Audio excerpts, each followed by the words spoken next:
Welcome to With You Podcast. where we explore relationships and life transitions. I'm David, And I'm Tara. and we're going to improvise. Actually, this kind of is all improv, pretty It much. is. And that's what we're talking about today. I know. I'm super excited. I know. I think we feel a little lighter when we're not talking about the subject of pain, even Suffering. though we don't mind talking about pain. No, we entered into that as a career, but not all the time. You can't all the time. No, we like to have fun. Yeah. Most of us like to play. What are you saying? I don't like to play. I don't know. I think just the amount, maybe not like to play, but the amount Yeah, of you play. play all the time. All the time. That's why people When are you like, don't, people get worried about you yeah, they're at like, school. Are you sick? If you're not, I had someone pray for me. because you weren't Because I was serious, and they're like, "What's wrong? Are you dying?" Well, you can't do that all the time either. No, I am a normal human being with a full range of emotions. Yeah. And speaking of full range of emotions, I think we like improv because it's been part of our kind of dating life and where we find play and fun in the workaday world. Yeah. And so in this theme, this season about pain and play, Easy for you to say. improv comes up as a really, and by improv, it's, like improvisational comedy is what we're usually Mhm. referring to. But there's a lot of things that you could mean by improv, just basically making stuff up. When you improvise, Yeah. you don't have a big plan. You're just seeing what happens. It's how do we respond in unplanned manners? And that's not my typical way of doing things. No, it's not. Which I'm thankful for, because the times when we've Yeah. traveled, my improvisation is helpful, and your structure and organization is And helpful. sometimes improv leads to great things, and sometimes it leads to Prison. uncomfortable things. Oh no! Do you have something to tell me? Maybe not on the podcast. So we're going to talk about that today. But our experiences first, just with using and not using, but watching an improv as entertainment. Yeah. Would be, did we ever attend an improv when we lived in LA? No, that don't was know. grad. That was a that missed grad school. opportunity. We were actors.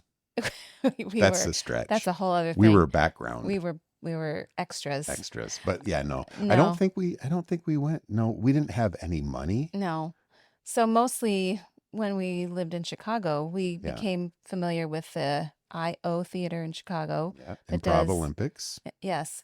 And we found we loved Shakespeare improv Mm-hmm. because we do love a Shakespeare play, but Shakespeare improv is a whole different thing. Man, So those people are talented. they are talented, and they're people who so they have a loose structure. Yep. They take a suggestion from the audience, like Grandma got run over by a semi truck. so like a situation, Yeah. or and then they decide if it's going to be a comedy or a Tragedy. tragedy, or a romance, Yeah. I think. And then they take the idea from the audience, and then they just create it on the spot, Yeah. And which they do makes it. me really nervous for them, because I tend to be a thinker. I tend to like Yeah. to have time to let my thoughts settle before I respond to something or before I present something. And these people are really on the spot responding to an idea that just came up. Yeah, but they're not out of the audience just doing it. They've been practicing the craft of improv. Yeah, So yeah. they're what we'll find out today is there's a structure. It's not the structure like we think a structure is, Yeah. but there's a structure that they're able to practice Yeah. and then can be Play spontaneous. within. Yeah, it's So kind of like playing within some kind of boundary. yeah, like a sandbox, right? You have a sandbox, and Yeah. if you know where the boundaries are, you can play in You there. don't throw sand outside the sandbox. No, but within the sandbox, you can do anything. This is why I had trouble sometimes as a parent with my kids playing with Play-Doh or glitter or those things that can end up outside the boundaries Yeah. of making a big mess to clean up. Well, the only rule I can think of that I supported you in was we don't put anything in holes. And you say yes. Yes, that's a good rule. Yeah. But back Thank to you for that. Yeah, no problem. I think some people that are prone to improv Yeah. have also a little bit of a attention issue. they're fast thinkers Fast thinkers, and that and helps with improv and moving to around be a lot. thinking on your feet and have thoughts come to you Yeah. quickly. So we would be at IO and see the Shakespeare, and they would do it in Elizabethan language as well. Right. That's part of the amazing part about it was they're Yeah. using the Shakespearean type language with the stuff they're making up off the spot. But that I think that takes some practice. And they would do like little games within, because you could see after we started to go a little bit, we could see the little games and how, And they'd make up songs. and they would play with each other, like, Mhm. okay, rhyme orange. And so then they would all have to like try to come up with an Elizabethan song rhyming orange. And it was just, it's fascinating Yeah. because we're being entertained, but you can also see they're entertaining themselves and each other as they play with each other. And it's a challenge. Yeah, and you're kind of invited into the play. Yeah. And that's what we're all about. That's where we see improv fitting this season, is around play Yeah. and the creativity that can come when we get out of ourselves a little bit Mhm. and able to listen well Yeah. and respond to others. So it's also an invitation for collaboration and connection, which we really get Hey, behind. yeah, we So love that.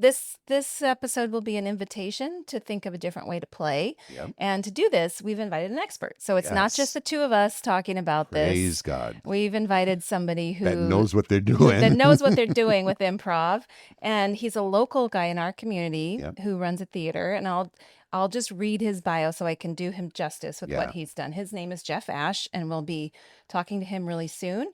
And he is an improv performer, a theater owner, and professional speaker with over 25 years of experience in improvisation. Woo. It does take practice. Yep. As the owner of Westside Improv in Wheaton, Jeff has spent the past 10 years developing performers and bringing improv to the western suburbs of Chicago. That's right. Jeff also has extensive experience in applying improv principles in corporate settings, including training sessions and speaking on the instrumental techniques of improv to positively influence behavior, Woo. enhance team dynamics, Yep. and improve both personal and professional relationships. Yeah. And we love all of that. Yeah, and we know that he's helped my students do all of that. Yeah, before he did most of this, you invited him to be part of your orientation for your marriage and family therapy students because the principles are similar. They apply to good clinical skills. And so Yeah. we are excited to welcome Jeff Ash. Welcome to With You Podcast. We finally I'm did glad it. I'm here. We're Yeah. glad to see you. I know it's funny that we're only about 3 blocks apart, but we have to figure out technology to have our conversation. Yep. That's let's do this on video. Yeah, that seems yeah. best rather than in person, because we're going to be talking about play, and play is so much better over video. For sure. Yeah, for sure. Yeah, so you why don't need another human to play. No, Right. you just play by yourself. This is already going south. Okay, so let me just have you guys, just in full transparency for the people listening, we didn't just meet Jeff. And in fact, when I met Jeff, you guys already had a history. So why don't you explain how you guys Well, I know think each how other? you met Jeff was at we were at a dinner, and I was like, "Oh, there's a friend of mine," and so I got another friend to stand in front, and I grabbed Jeff by the backside, making the other guy very, very uncomfortable. Oh, I had blocked that from my memory. But Yeah, thank you for that. that was your introduction to Jeff. Well, Jeff and I think our relationship started in 1983. Yeah, that sounds right. We were bandmates. Yep. Is that what we call it? Next to each other. Yeah. And behind your right shoulder, I guess this is an audio medium, but behind your right shoulder is what we played. Is the trombone. You held the coveted first chair position, and that made me a little angry. But you were a year ahead of me, so I thought, this guy can't really play, but he has seniority, and that's why he's getting it. So I figured I better at least be friendly, since I was vying for your spot. Yeah, and it was remarkable. You were always accidentally kind of hitting my slide with your slide. It was just, but you always said sorry. Yeah. Yeah. Accidentally slapping you in the face with my open hand. Although we did have fun with the spit valves on the French horn section in front of us. We did. They were big fans of us. They loved us a lot. I can just imagine how hard that was for your band teacher. It was a spit shower. So this is in somewhere, middle school or high school? This was middle school. This was ninth grade. Yeah, Ninth eighth and grade. ninth yeah, grade. middle school, in- junior high, as we called it. Okay. Yeah. In the Somewhere Michigan there jazz. are former French horn players doing a podcast about awful things that happened to them in school. And they're talking about this very event. That's right. And I think that was the reason that they started putting the trombones in the front of the marching band, is because of Yeah. our beginning. Because of us. Yeah. I think that's We right. changed an entire culture. And we're going to try to do that today too, because we're not going to be talking about band. We're going to be talking about improv. Yeah, perfect. And I know a thing or two about it. That's why we're talking to you. And I think the starting spot is, how did improv find you? Well, it found me because I had always done acting throughout high school, college. I did some plays and musicals at Michigan State, and then I always enjoyed it, but I wasn't crazy about the process of learning lines and doing things like that. I'm an Enneagram 7, and so I like comfort, and I'm always looking for maybe the easy way out, I guess. Isn't that by Oh. definition boys like 18 to 25? Well, I think so. Yeah. Yeah. So it's very normal. I was a very normal boy. That's a It is very a very normal normal guy. boy. Yeah. And when we lived in California, in the back of my mind, my life's ambition was to do comedy. I always wanted to do it. Probably never really verbalized it, but I was working in corporate America and just kind of, a little bit frustrated and felt complacent. And my boss at the time, he told me, he said, you're really funny. I worked on a big trading floor at Toyota Corporation, and so it was pretty high stress. All morning it'd be trades being made and people having a lot of anxiety and a lot of pressure. And so I was just cracking jokes all the time, much like back in junior high band. No spit valves. I wish I would have brought my horn. I think that would have been very fun. But my boss one day was like, "You're really funny. Have you ever thought about doing comedy?" And I said, "Yeah, every day." But I don't know how I would get involved. And he said, "Well, I think there's a second city in Hollywood. They probably offer some sort of a class or something if you wanted to get involved in improv." Yeah. And so I went back to my desk and I looked it up. And I think back then I asked Jeeves, right? Yeah. Oh, yeah. A class came up that started like 2 days later, and I signed up for it. And I went to the class, and I didn't actually enjoy the first class. I thought it didn't make sense to me. Yeah. Because we stood in this circle and we bounced a tennis ball back and forth. There were like 6 of us. And, we'd bounce it. We'd find out right away who had poor hand-eye coordination. And then that slowly moved to, okay, now bounce it and say your name. Now bounce it and say the person's name you're bouncing it to. Now bounce it and make a noise. And it was just very weird. And so I got home and I told my wife at the time, she was excited. She said, "Hey, this is cool. How's my comedian?" Yeah. And I said, "Yeah, I don't think I'm going to go back. I didn't really enjoy the class." And then she said something that really changed the path of my life forever. She said, "It was $380. You're definitely going to go back." You're and I invested did. now. Yeah. Yeah. And here we are 25 years later or whatever, and I'm still doing it and still loving it and still trying to figure it out. That's interesting. So, well, that kind of brings us to the definition part of this, because not everybody knows it. To me, improv, before we started going to improv theater, I guess kind of when we moved to Chicago. Yep. But what is improv the way you're talking about it? So I'm guessing in that class, they were starting to just get you comfortable with each other and starting to do I hope it's more than bouncing balls. I hope it is more than just bouncing tennis balls to each other. And in relation to kind of the reason we wanted to talk to you is because we're exploring the idea of playfulness and creativity, and improv seems to incorporate those things. But help us understand, if somebody's new to this, what is the idea of improv? What is it as an art form? And is it an art Yeah, form? is it an art form, or is it, Yeah. what is it? Yeah. I think anything's an art form in a way, I think you could make an argument for that. Good. Yeah. Well, it's interesting because improv is really just about the practice of being unprepared and being present. Hmm. And we use it at Westside Improv for comedy, right? If you go to Second City or IO or Westside or wherever you go, you're going to see comedy because the spontaneous moments of discovery often yield funny situations and and comedy, which is great. But I really think the fundamental aspect of improvisation is just about human connection Hmm.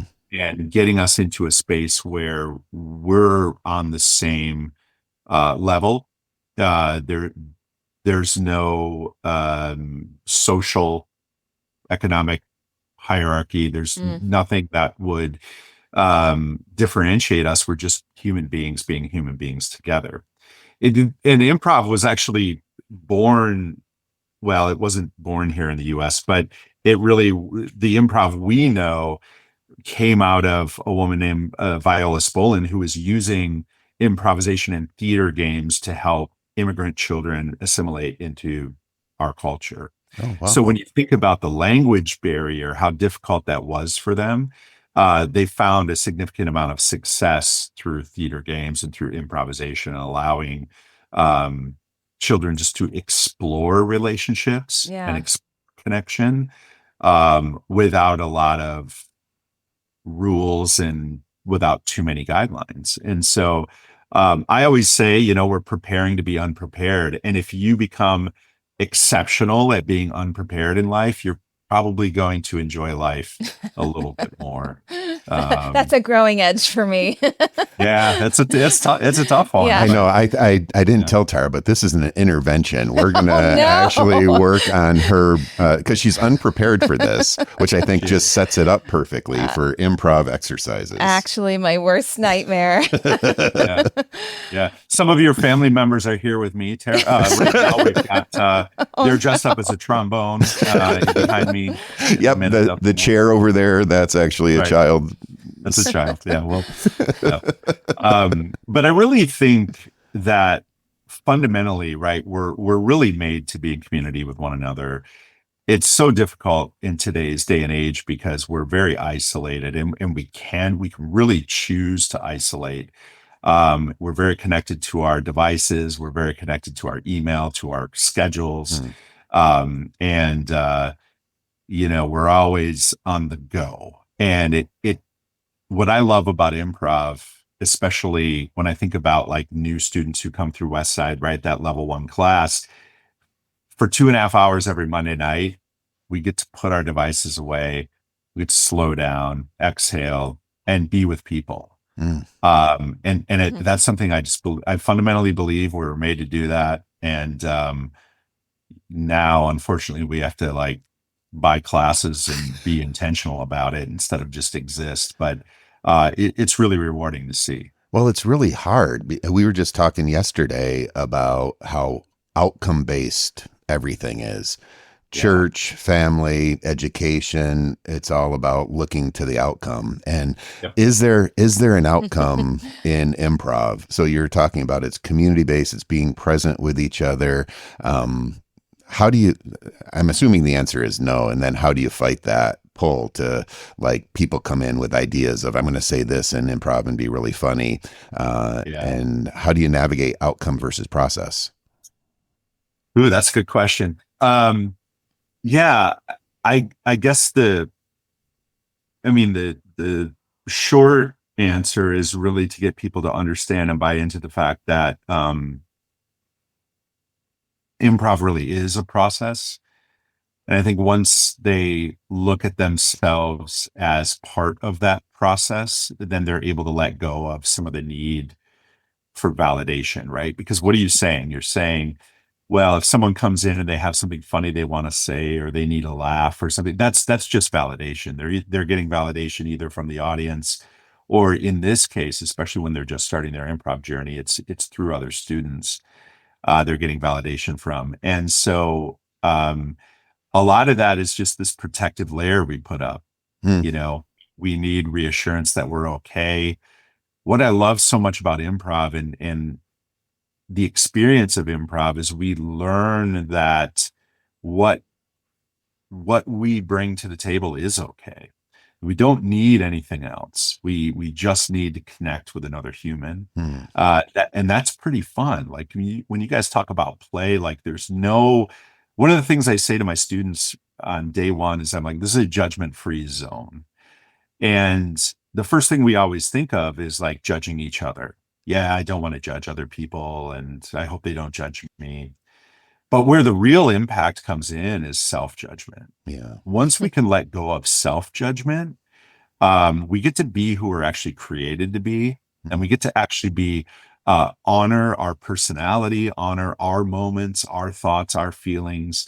Um, and when we can be honest, we really unlock a lot of potential. And it's about bringing people into that space so that they lose the concept of outcomes, Yeah. right? Yeah. There isn't a goal anymore because I get to just be here and do this thing. Um, so in some ways, the outcome is the moment. Yeah. And once I get people to sort of buy into that, um, yeah, it's pretty powerful. People stick around. You know, they're like, I want more. It's a weird drug. Yeah. Improv's a weird drug. Yeah. I think we call that dopamine. It is dopamine. Yes, absolutely. Big It dopamine. And really truly laughter. is. Yeah. So I'm going to ask you a question to make myself more comfortable with this because right now, I love everything you're saying and about the connection, and it's about being human, and it's about being judgment free and releasing ourselves from our self judgment, which is why I have a fear of this. And I think a lot of people have a fear of just being up there and what am I going to say if I haven't prepared something? But I understand what I think I understand about improv is that it's not a total free for all. Like it's not just there's some sort of games or principles or structures that you play within, right? Could you Yep. talk us through some of those maybe core principles of how improv works and what that might look like when you in your teaching nights? Yes. And maybe work on us doing a couple of the games. Hey now. Sounds like you're a pro at it already with the yes and. Yeah, there are guidelines. There are sort of foundational aspects of how you do improv that I believe when we work in that space, when we work on those, it just helps us bring us to a place of being fully present.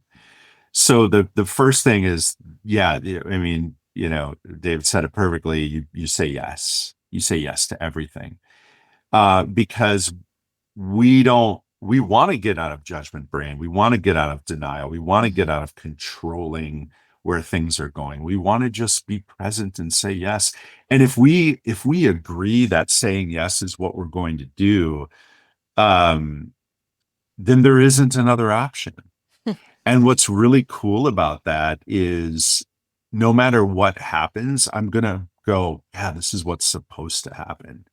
So it removes fear, confusion, um, skepticism, and I get to just do this. How do you navigate the expectation, though? Because, like, when we're in a conversation, I know we had this early on in the podcast of I was trying to encourage Tara just say yes and with me. She had an agenda, I had an agenda. They weren't the Right. same agendas, and just kind of navigating building something different than our own personal expectations is really, really hard.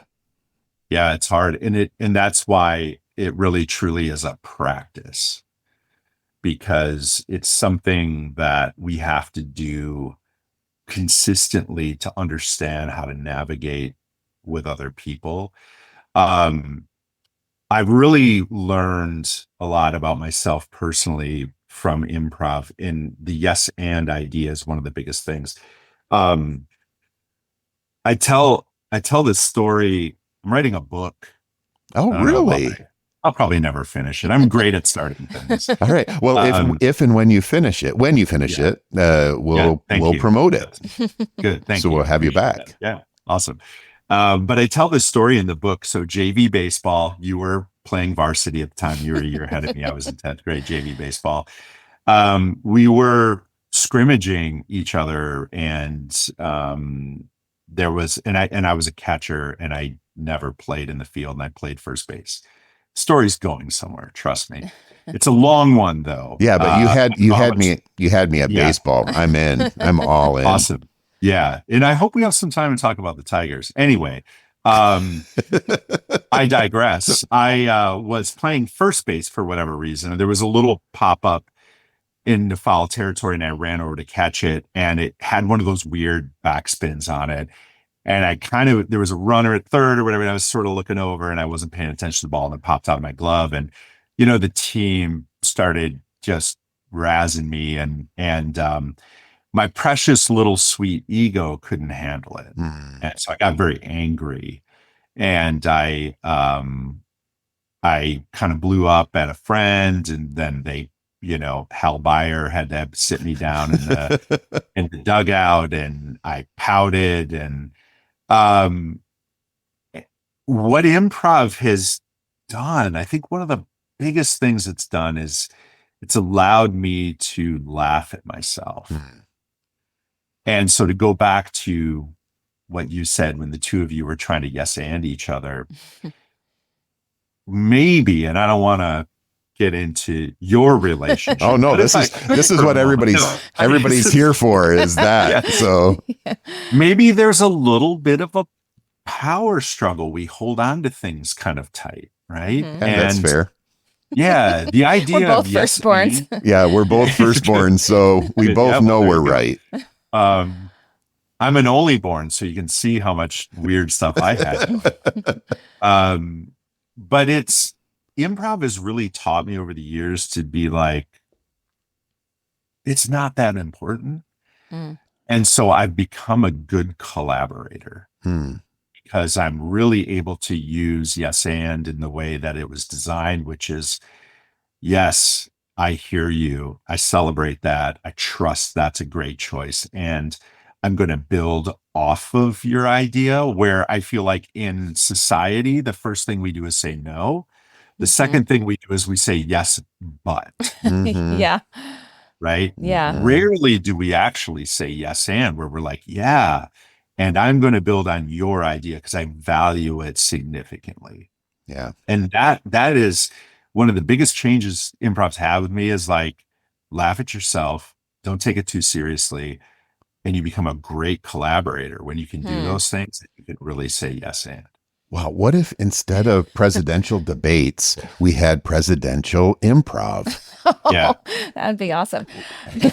I mean, just picture. I don't want to. I honestly believe, like, unleash me in DC. Give me 6 months in DC, and I got my contract. You'll transform our country. Shut down the political tangent. We're making Tara uncomfortable already. We haven't even got into the practice. I got a lot more. Let's talk more. I know we're at a very hot time in our political season here in the U.S. But I do love that, Jeff, because we've become fans of watching improv, and we've gotten to see you at our local theater, and we also one of the top 3 in Chicagoland area. There's Westside Improv in Wheaton, and then there's the other 2 smaller ones, Second City, downtown Chicago, and Improv Olympics. But really, Westside is the destination place. So we love to watch, and it's because you can see what you're describing with the yes and. We're getting we're not going to be able to erase these signals that come up with your I'm glad that they're all positive symbols. That's awesome. We could try we agree other hand signals to see. That's all right. All right. Anyway, seeing this yes and thing, in the idea of playfulness, because if you see children playing together, it often, when it goes south, it's when a child has an idea of what they want to play, and the other child saying, "No, I want that back," or "I want to play with that toy," and they're not building something together. With the yes and, you see the creating something together, which is the really fun thing to watch as an observer of improv, of seeing somebody throw out an idea. And it might not be, it might, you might even see that the person who's involved with this is surprised by it or is unsure what to do with it.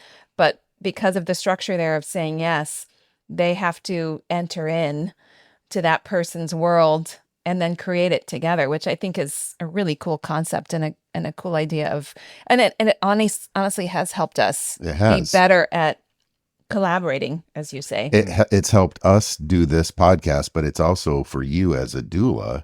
You co-create a story with so you're navigating pain, but the birth process becomes a story that you participate in rather Yeah. than negating the reality. And therapy is that way. Mhm. Yep. Oh, I've done a lot of therapy. Well, And I've also worked with a doula twice. So You've had you're lots right. of opportunities to practice. Yeah, I see the connection. What I love about in really almost anything in life, right? We practice it, but first it starts with a mindset. Like, are we willing to do this? Can we wrap our mind around why this makes sense and then kind of commit to doing it, right? So do we have the right mindset? So I think one of the fun things about learning improv is right away you learn the fun. There's just we laugh. We spend hours laughing together. And that feels good, right? That's the dopamine. We love it. And then all of a sudden we go, hey, there's some really great benefit here. Like I'm feeling like I'm doing things differently in life. I'm feeling some different, more positive vibes, more positive energy. So I have a mindset now, like I want this to be the way I approach my life. And so going back to the kids and the yes and, what I love about yes and is it creates opportunity. Mm. We just go, where's this going? Yeah. And the mindset is, ooh, I'm excited to see where this goes. I remember when I first started doing shows at Second City in Hollywood, California, I'd get on stage and if someone made a weird choice, I'd be like, whoa, I don't know what to do with this. And I'd get in my head and I'd start thinking and I'd try to start navigating.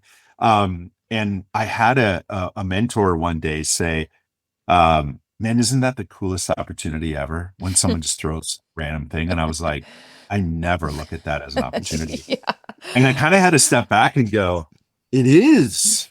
And I think that mindset changed the way that I approached, especially performance, because I was like, throw anything at me. It's going to be such a fun opportunity to work together and discover where this is going. And if we can live life like that, it's pretty cool. Like, Yeah, because wouldn't you say for most people in even just in a conversation, a lot of people are thinking ahead to what they're not even really finishing listening to that person. They're thinking ahead of what they want to say. yep, And so just listening, and right. that's a huge part of it, I would guess, like just listening, letting it unfold, and not already jumping ahead and thinking what you're going to add or how you're going to change the direction. yeah. Yeah, I don't know. I can't in my life, I can't think of any real positive outcomes that have ever come from me not listening. You know what I mean? Yeah. Yeah. Like if I'm present and I listen and I don't listen to hear, I listen to be affected. Hmm. I usually have really positive outcomes. But if I don't listen, I can't think of anything where I was like, oh, that was a great day when I completely ignored my parents' advice at the age of 15 and did something I shouldn't have or whatever. I really like that of listening from the position of I want to be open to be influenced or kind Yeah. of affected by you rather Yep. than listening to know how to make my argument or my point. Yep. Yep. But it does, like, do you do things to help people practice that? Listening to be affected, listening to be moved? I do. It's hard because what is the setting, right? So I have two different worlds that I kind of work in with improv. I work at the theater. So people come into the theater and they're like, oh, I want to do this thing. I've heard it's fun. Maybe they want to become more social. Maybe their work says you have a presentation coming up and they're like, I need to feel more comfortable in my skin. Whatever reason they're there. And we work on these listening exercises and they're great and they definitely have impact. And then the corporate setting, which is the other area that I work in, um, these listening exercises have significant impact on culture.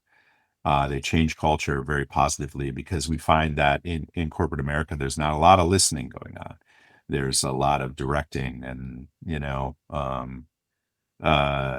hierarchy and ignoring. And so the power of listening is great. The problem, though, is like anything in life, right? It's the reason that the gyms are full on January 1st and then on February 1st, they're empty.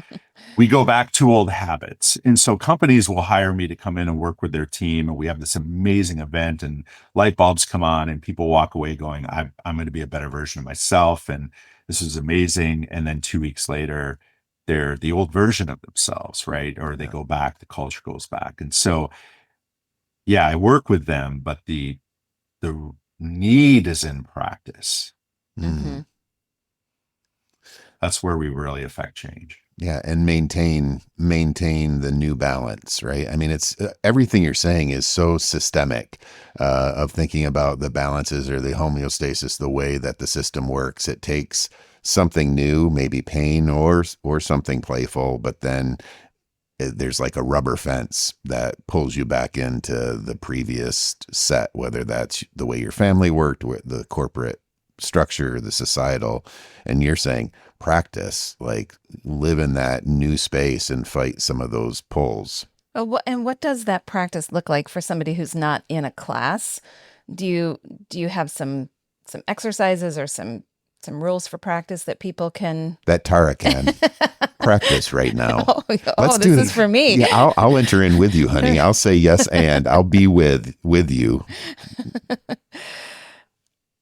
This just got really awkward. No, Not for I'm us. gonna turn my camera off now.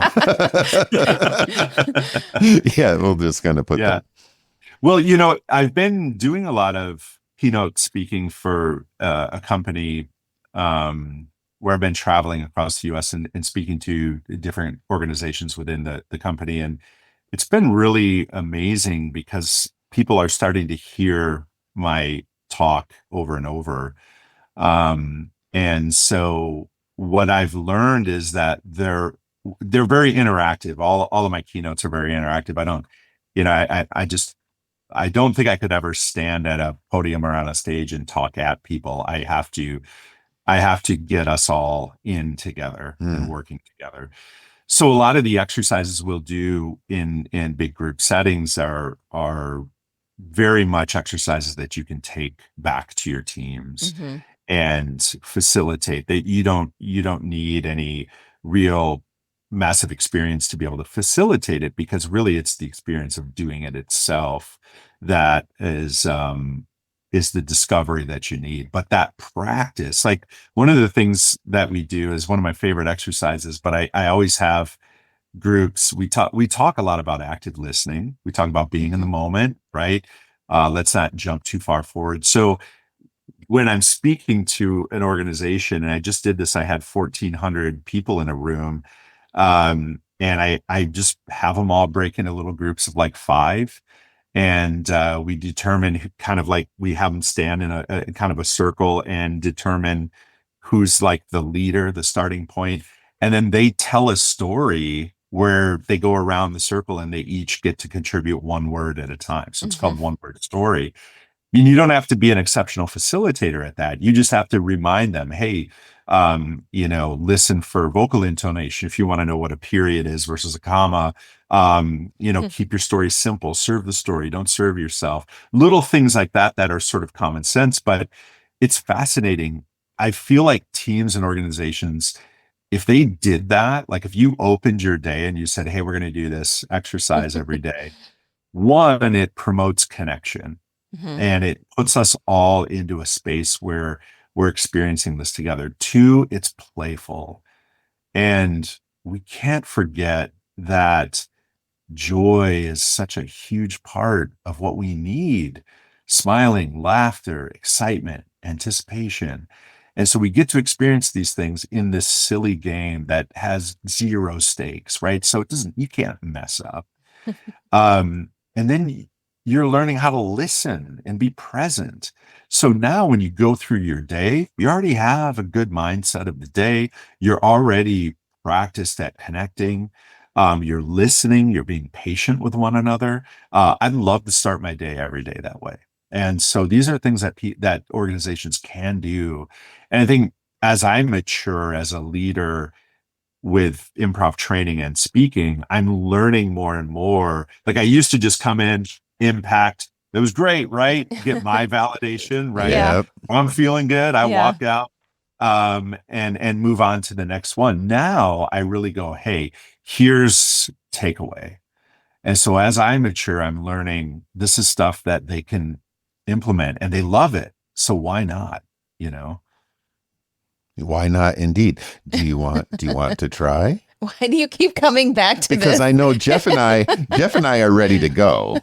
We're going to do Well, this. But you can't force someone into improv as well, That's right. right? One of the principles Right. we learned about playfulness is that it has to be Voluntary voluntary. consent. There needs to be consent. Yes. Yeah.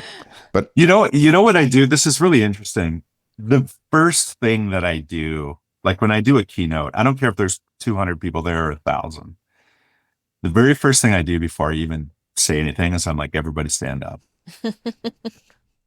You don't have, you Oh. can.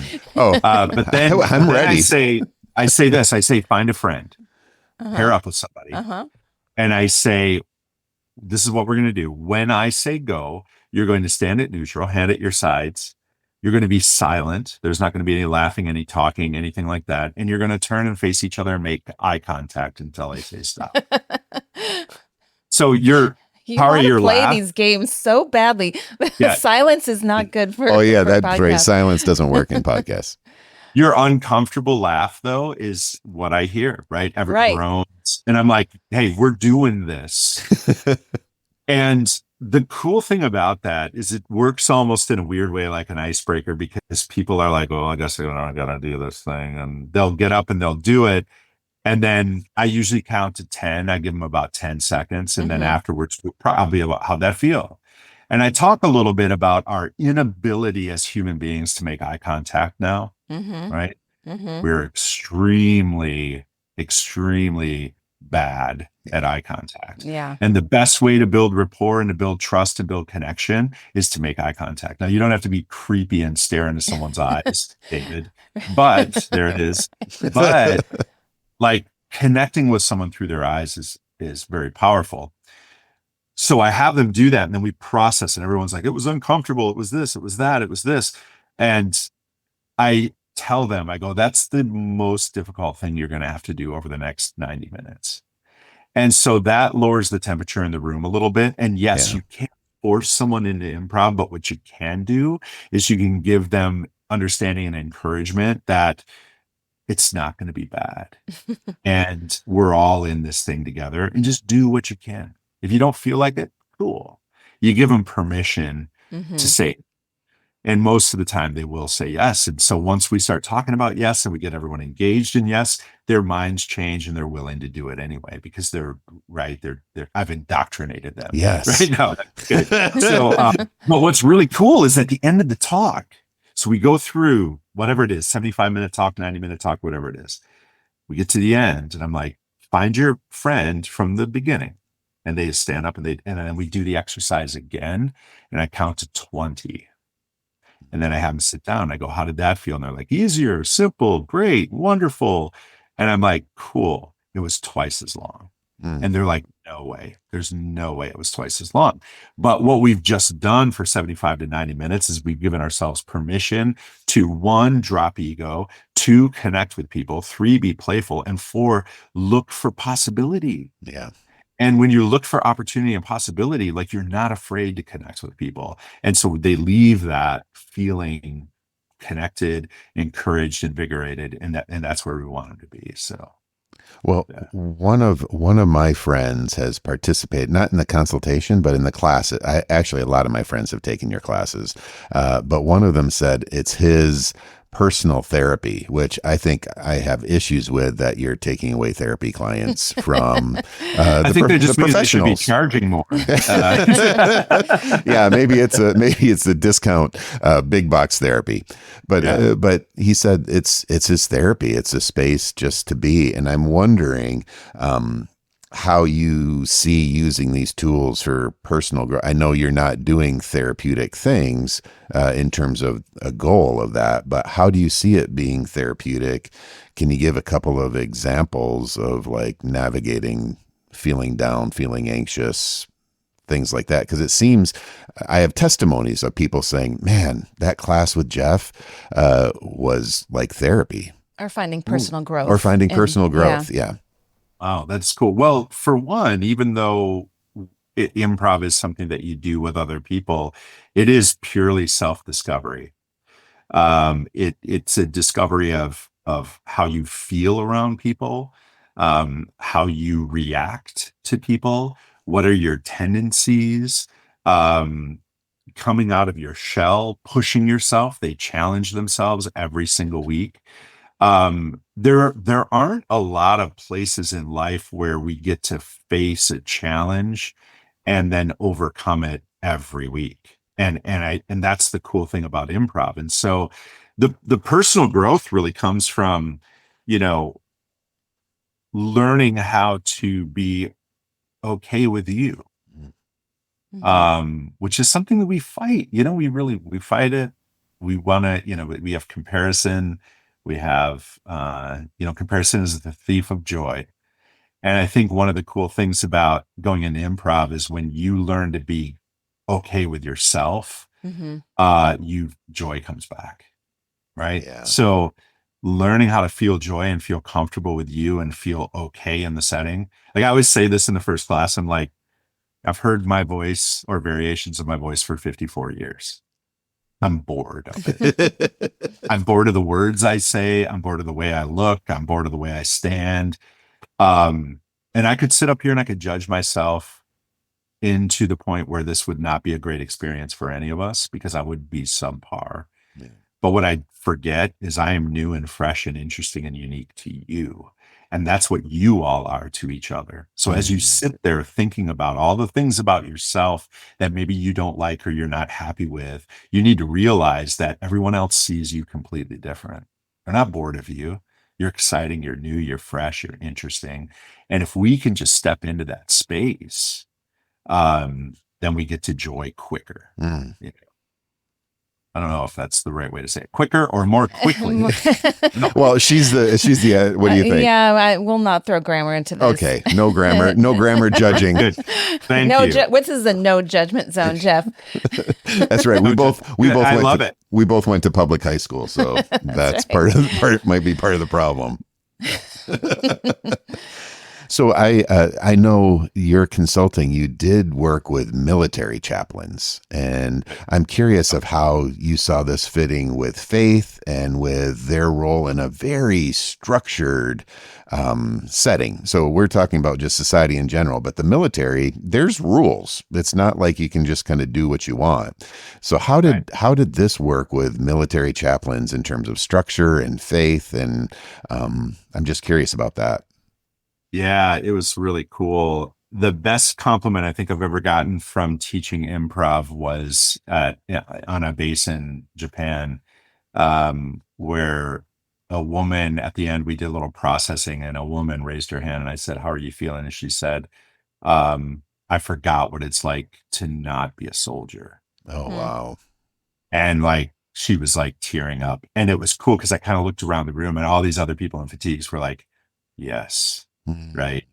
And so I think what's so cool about it is they're trained so admirably to um, be structured and behave in a certain way, and they're also people. Hmm. And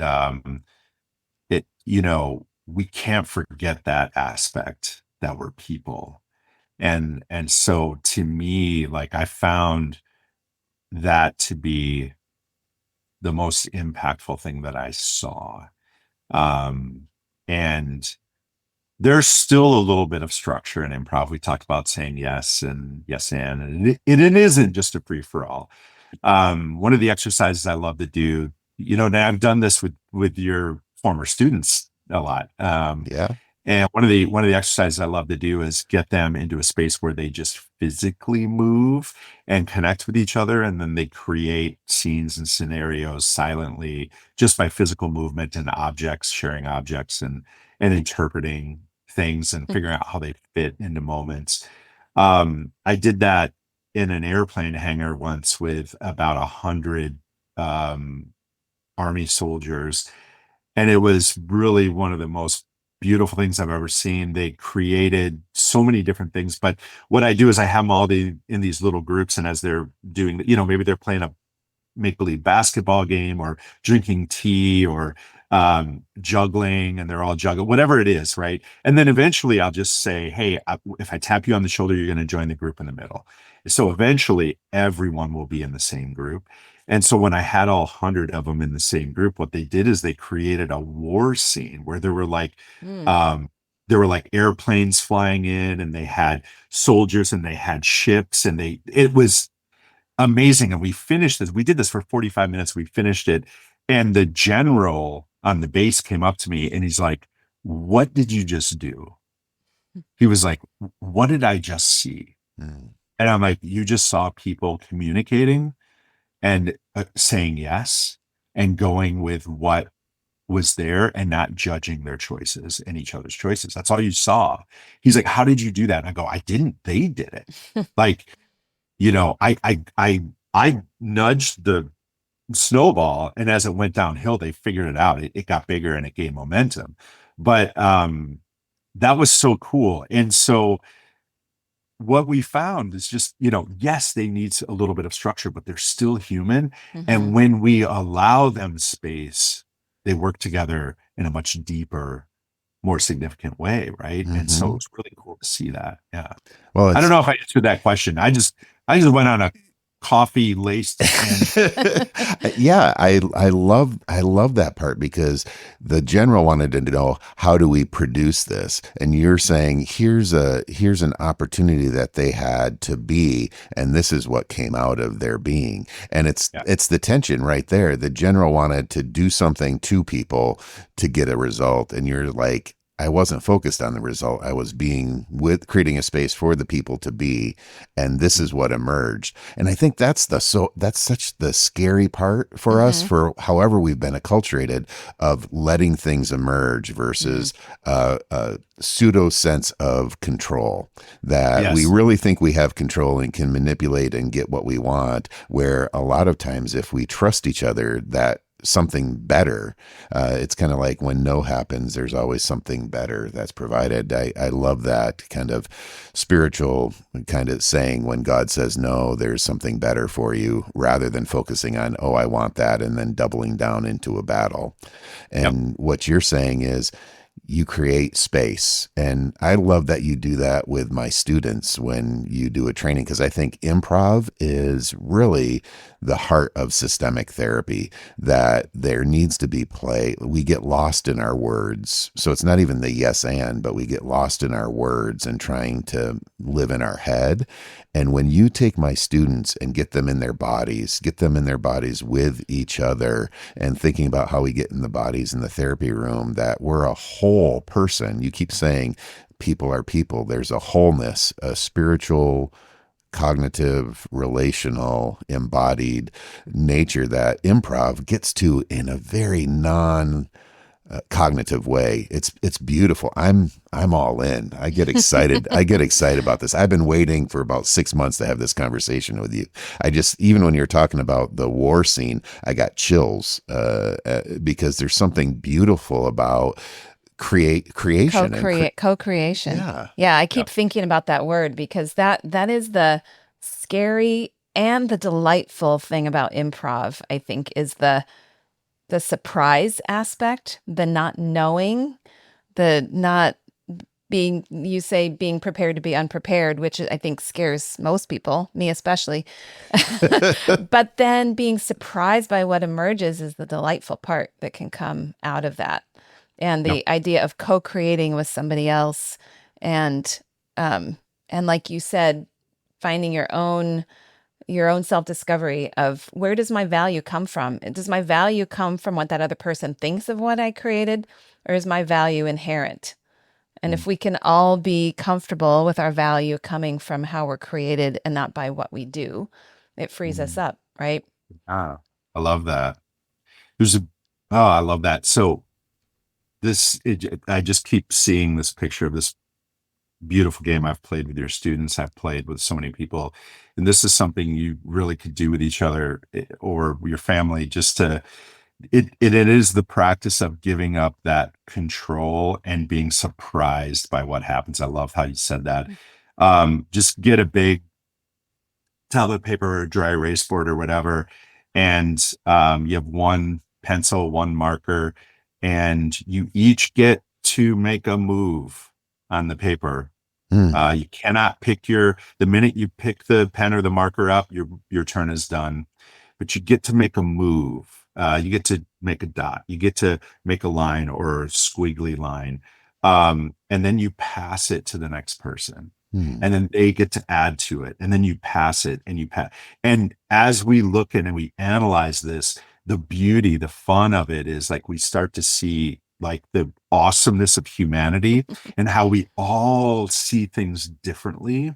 But at the end of the day, like all of our differences come together in a picture that we all go, there it is. It's a really beautiful thing. Like, try it. But it does that thing where we learn, that's training, how to give up control and then just say, ooh, I get to be part of something really amazing and beautiful. I don't have to make it look like anything. I just have to play my role. And that's really empowering when you think about it, because you get to unlock the beauty and creativity of everyone around you. And I think in corporate America, that's where we struggle, right? Well, in the world, but in corporate America, we struggle with giving up a little bit of that power and saying, hey, there's amazing people here. Let's build on their thoughts and their ideas. There's a saying that one of my old mentors used to say, and I say it all the time. It's bring a brick, not a cathedral. And so when we talk about improv, like when we're sharing back and forth, brevity is our friend, right? We want to be short and specific and sweet, because if we bring a brick and then, if Dave and I are doing a scene and I bring a brick and he brings a brick and we keep piling these bricks up, we're going to build something that neither of us could have built alone. Yeah. And that's the really cool thing about it. So, yeah. Okay, I have a question that's just been bubbling in my mind, and I don't want to make a bummer out of any of this, but I'm sure other people are thinking this, because we don't all bring beautiful things all the time to the table, right? So I'm sure this comes up when you're working in a group or doing improv with other people. Sometimes something must emerge sometimes from people that's painful or offensive to somebody, or not beautiful or hurtful. What happens when that emerges in a group, and how do you handle that in improv? Yeah, I mean, it depends on, I guess, the severity of what it is. One of the best things about improv is I still stay in the mindset of yes. So, like, a great example is something offensive, because that does happen a lot, right? Yeah. So we talked about way at the beginning, right, Dave? You said the thing. What about the person who comes in, they want to say something funny or whatever? Yeah. I think that was you that said that. I don't know. I'll take credit. Yeah, that sounds Okay. like me. Also, going back to the beginning, I know you need that validation. That's true too. Yeah. But in that mindset of yes, that means I have to yes address that. Yeah. Yes, with love, call that out. And this is what we want to do. This is the environment we want to create. Yes. And also allow people this space. And I say this all the time. I'm like, look, there's no mistakes. There are only things we can get better at, and I'm going to redirect you. And that is one of those things. But the word and becomes really important, because if the severity is not as great, and I love telling this story, so I'm going to tell it really fast. But Ellie, my daughter, Ellie, 14, she loves my car. And she wants it like for hers, right? Of course. Well, her mom and I both at the age of 14, coincidentally, learned how to drive. Our parents took us out, taught us how to drive for different reasons. But so at 14, and we've told that story to her for 14 years.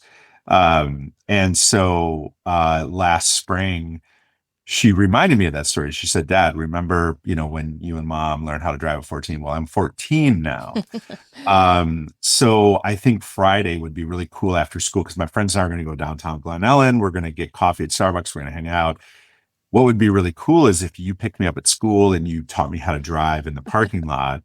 And then that night I could take your car, Oh, pick my friends up and drive downtown. Uh-huh. Right. So what is, and she was pretty serious. Right. And so what is a parent's natural response? Yeah, no. yeah. Yeah.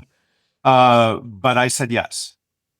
I said yes to her. I said, yeah, sounds like a great idea.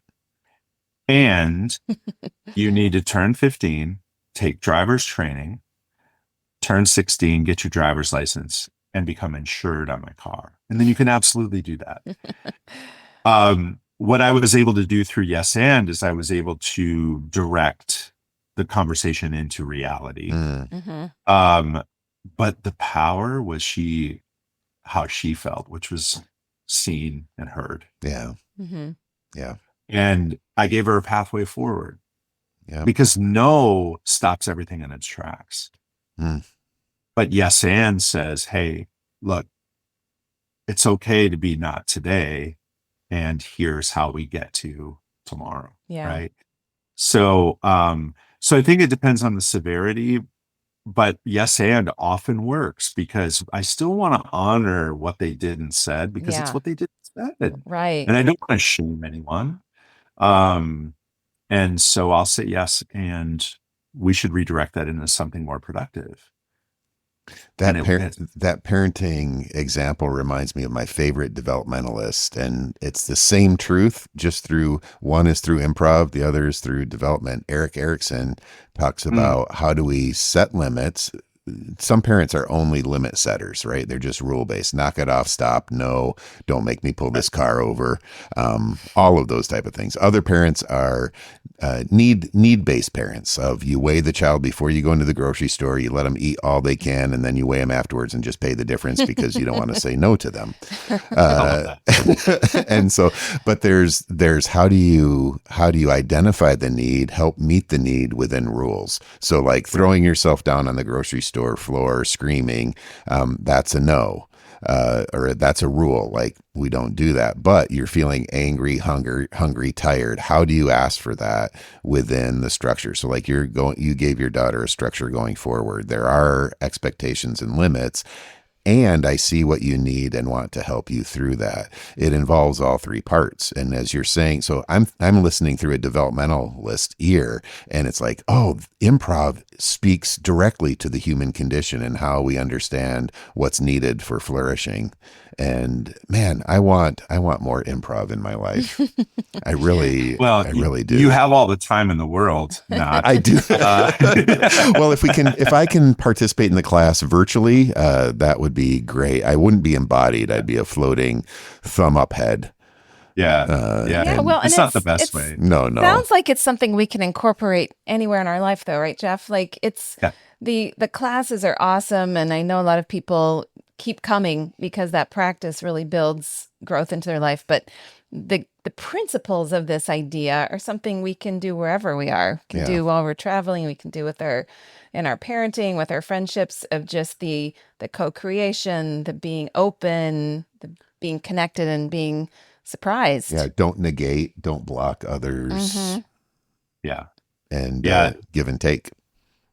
The don't negate thing is so big.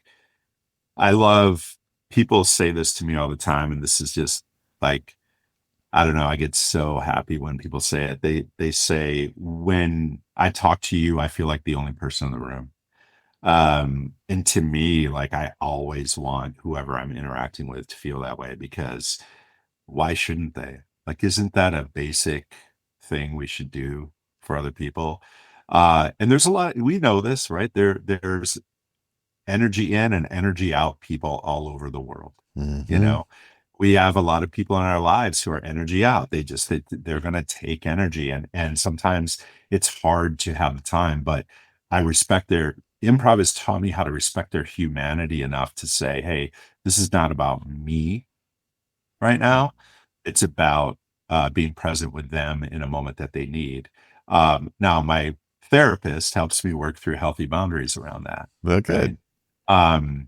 But yeah, really, I want to show up. I don't want to negate. I want to be present. Yeah, I think it's important. Well, one last thing. You mentioned you wanted to come back to the Tigers, the Detroit Tigers, the baseball team. And I want to connect this to improv, because I think this last bit, this last month before the playoffs, they showed exactly what you've been talking about in terms of play. They played selflessly. They built each other up. They celebrated in each other's successes. They picked each other up when there was mistakes, and it led to an amazing run. That there is you can see this. And so I just wanted to mention that, because you and I both grew up Tigers fans, and we see even this playing out in baseball, and we're going to cheer for the Dodgers to win the World Series. Of course we are. Yeah, you can see behind me over here, those are all, whoops, there we go. Yep, those are all Dodgers. Yeah, so we're good. So I'm excited for you, for the Dodgers, and we'll be cheering them on against the evil empire that is the New York Yankees. Yes. Tara, any thoughts? Yeah, I just am thinking I'm so thankful for you kind of bringing us back to why playfulness is such an important human quality. It's kind of partly what makes us human, being free to just to play and create with each other. And it's easily forgotten. It's one reason we're talking about it is because as adults, we think play is behind us and it's childish and it's embarrassing. And you kind of remind us, and we know this about you in your daily life too. It's not just in your classes, it's a part of who you are. And obviously it gets David excited because it's a big part of who he is. And we hope that by listening to this, people will understand that play is not just something we have to do. It's it's a way to be. Yeah, for sure. Yeah, I feel like the world sort of wants to suck joy out of you. You got to make a commitment to not let it. Yeah, and laughter makes your life longer. It does. And better. We don't just want to live longer. Yeah, I was like, I don't know if that's a selling point. Here's our problem, Dave. Laughter makes life longer, but pizza is the great equalizer. Perfect. So, so we are. Yeah. You and I have found a balance. We're right back to the standard. And also in closing, I think you were going to say this. Sorry, I jumped your. That's all right. We will add for people to get connected with you, Jeff, as far as your improv classes that are held in Chicago, Western suburbs, and your forthcoming book, which we hope you'll keep working on. And any other way to connect with you, we will link that in our show notes so people can learn out more and get connected. But and thank you for letting us feel like the most important people in your life for this last hour. Hey, ditto. We love you, Jeff. Love you, Thank brother. you. Thank you so much for talking to us today. Thank you, guys. It's great to see you both. You have a voice for radio. People have said I had a face for radio. Well, you have both. But I mean, because sometimes you have the face for radio, but you don't have the voice, and then you're just unemployed. So you at least have a future. if this whole teaching gig It's good to know. falls through. through. So wrong. Well, Jeff, thank you for making this work. Yeah, well, thanks for inviting me, and it's been a real challenge with my schedule. So I appreciate you guys being flexible and We know all about that, Val.